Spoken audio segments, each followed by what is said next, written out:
Öncelikle yaptığımız için farkındayız. Biz canların canını taşıyoruz. Benim devamlı kullandığım bir tabir vardı, tüm meslektaşlarına söylediğim şey. Dünyanın en önemli varlıklarını bizler taşıyoruz ve yaptığımız için biliyoruz.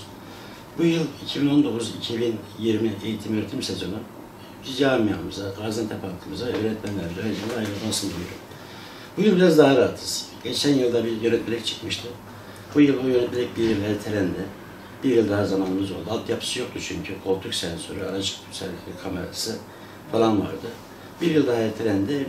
Şu anda araçlarımız bunlar olmadığı için araçlarımız servise hazır. Ama bunlar devam etseydi Türkiye'de hiçbir araçta bunlar şu an mevcut değildi. Sağ olsun İçişleri Bakanımızla bir görüşme yaptık. Tüm servisler oda başkanı olarak. Biz anlayışla karşıladılar. Altyapısının olmadığını izah ettik. Biz bu koltuk sensöründen, kameradan kaçmıyoruz. Biz sadece kaliteli malzeme istiyoruz. Bizim araçlarımız 2012, en eskisi 2007 model şu anda. 12 yaş sınırı var.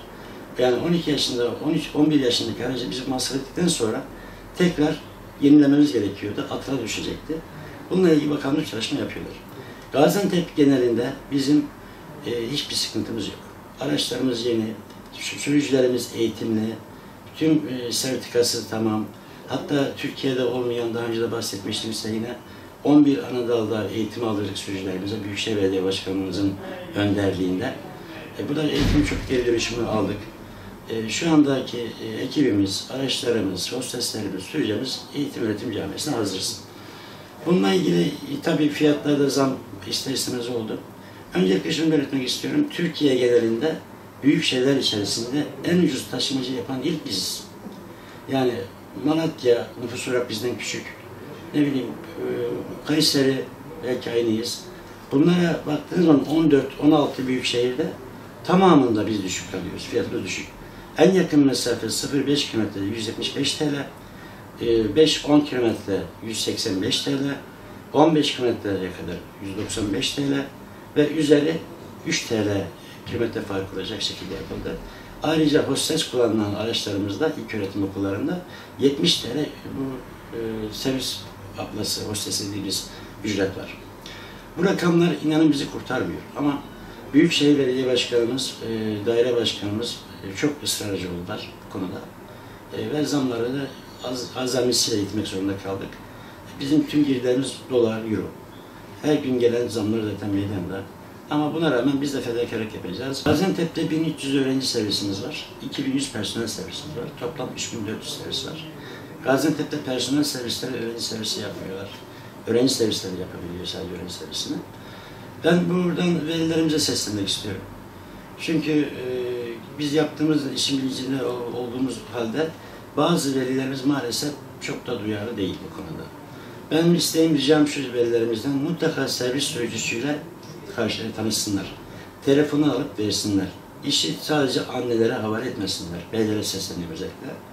Mutlaka servis sürücünün cebi telefonu olsun. Araçları mutlaka kontrol etsinler. Yani neye bakacaklar araçlarda? Bir, araç S plaka mı? İki, özel izin belgesi var mı? Eğer bunlardan bir tanesi yoksa o araç güvenli değildir. Ama bunlar mevcutsa bu araç %99.99 güvenlidir. Çünkü bizim sürücülerimizin GBT'sinde, savcılık yayını demiyorum, bakın sabıkayı demiyorum, GBT'sinde en ufak bir şey varsa, kavga etmişse, yaralı bir olay karışmışsa, hatta kaçak elektrik kullanmışsa dahi servis sürücüsü olamazlar. Bir polisimiz, zabıtamız, Büyükşehir Belediye'miz bunu denetliyorlar, GBT'sine bakıyorlar, çok hassas davranıyorlar. En ufak pürüz olan insan servis sürücüsü olamaz. Burada önemli kriter şu, izin belgesinde sürücünün adı yazıyor mu? Buna dikkat etsinler. İzin belgesi var mı? S plaka. Bunlar varsa başka hiçbir sıkıntı yoktur. Korsan araçlardan uzak dursunlar. Bu korsan araçların kim olduğu belli değil. S plaka değil. Çocuklar güvenli şekilde taşınmaz.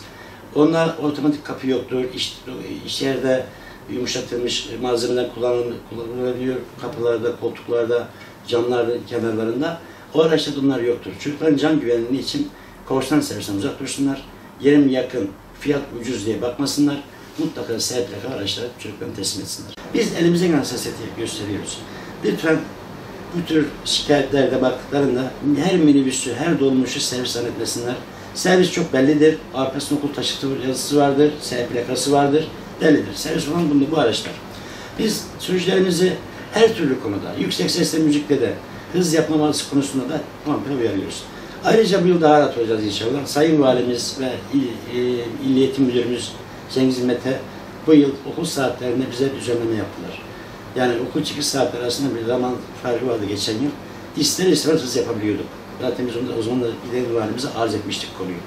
Ama bu yıl bizi dikkate aldılar ve okul çıkış saatlerine yeterli mesafe koydular. Kendilerine buradan teşekkür ediyorum. Bizi rahatlattılar. Kazayı belaya önleyecektir bu büyük olasılıkla. Yani olası bir şey önleyecektir. Rahat bir şekilde servis yapacağız. Vatandaşlarımız rahat olsunlar, velilerimiz rahat olsunlar. Biz yaptığımız için bilincindeyiz. Bizim işimizde pardon yoktur. Onu da biliyoruz. Tüm esnafım da bunu biliyor. Okul önlerinde, sokakta, caddede tüm araçlarımız hem trafik ekiplerince hem Büyükşehir Belediyesi'nde hem bizim tarafımızdan denetleniyor. Jandarma tarafından denetleniyor. En çok denetim yapan araçlar bizim araçlarımız. Biz ayda mutlaka bir defa kontrole gireriz. Yani 1300 servisin 1300'üne her ay, hatta her hafta mutlaka bir kontrolden geçirirler. Trafik buna müsaade etmez zaten. Mutlaka bakarlar. O yüzden velilerimiz gönül rahat olsunlar.